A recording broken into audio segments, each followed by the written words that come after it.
ആഗോള നിക്ഷേപക ഉച്ചകോടിക്ക് ഉജ്ജ്വല തുടക്കം. മുഖ്യമന്ത്രി പിണറായി വിജയൻ ഉച്ചകോടി ഉദ്ഘാടനം ചെയ്തു. സംസ്ഥാനത്തിന്റെ വ്യവസായ വളർച്ചയ്ക്കായി രാഷ്ട്രീയം മറന്ന് പ്രതിപക്ഷം ഒപ്പം ചേർന്നതോടെ സദസ്സിൽ വലിയ കയ്യടിയാണ് ഉയർന്നത്. വികസന പ്രവർത്തനങ്ങൾക്ക് കേരളത്തിന് പരിപൂർണ പിന്തുണയുണ്ടാകുമെന്ന് കേന്ദ്രമന്ത്രി പീയൂഷ് ഗോയലും ഉറപ്പു നൽകി. ആസ്റ്റർ ഗ്രൂപ്പ് 850 കോടിയുടെ നിക്ഷേപം വാഗ്ദാനം ചെയ്തു. വ്യത്യസ്ത മേഖലകളിലെ പ്രമുഖരുൾപ്പെടെ 3000-ഓളം പ്രതിനിധികൾ പങ്കെടുക്കുന്ന ആഗോള നിക്ഷേപ ഉച്ചകോടിക്കാണ് കൊച്ചിയിൽ തുടക്കമായത്.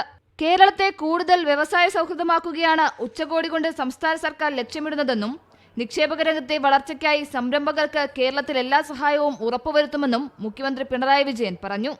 Let me also state that we take criticisms in our stride and try to understand what remains to be done in our march forward and making Kerala and an investment destination.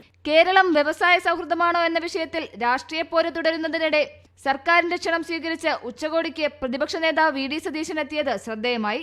രാഷ്ട്രീയം മാറ്റിവെച്ച് സംസ്ഥാനത്തിന്റെ സുസ്ഥിര വികസനത്തിന് ഒപ്പമുണ്ടാകുമെന്ന് V D Satheesan പറഞ്ഞു.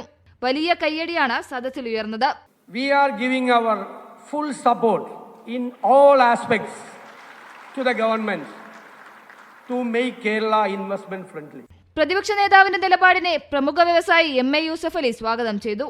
Honorable Leader of Opposition, Mr. V.D. Sadishan, also shows that there is no difference when it comes to development. കേരളത്തിന്റെ വ്യവസായിക വളർച്ചയ്ക്ക് കേന്ദ്ര സർക്കാരിന്റെ പിന്തുണയുണ്ടാകുമെന്ന് കേന്ദ്രമന്ത്രി പീയൂഷ് ഗോയലും ഉറപ്പു നൽകി. അതേസമയം കേരളത്തിൽ 850 കോടിയുടെ നിക്ഷേപവുമായി ആസ്റ്റർ DM ഹെൽത്ത് കെയർ രംഗത്തെത്തി. മുഖ്യമന്ത്രിയും വ്യവസായ മന്ത്രിയുമായി ചെയർമാൻ ആസാദ് മൂപ്പൻ കൂടിക്കാഴ്ച നടത്തി. മുഹ്സിനാസു, മീഡിയ 1, കൊച്ചി.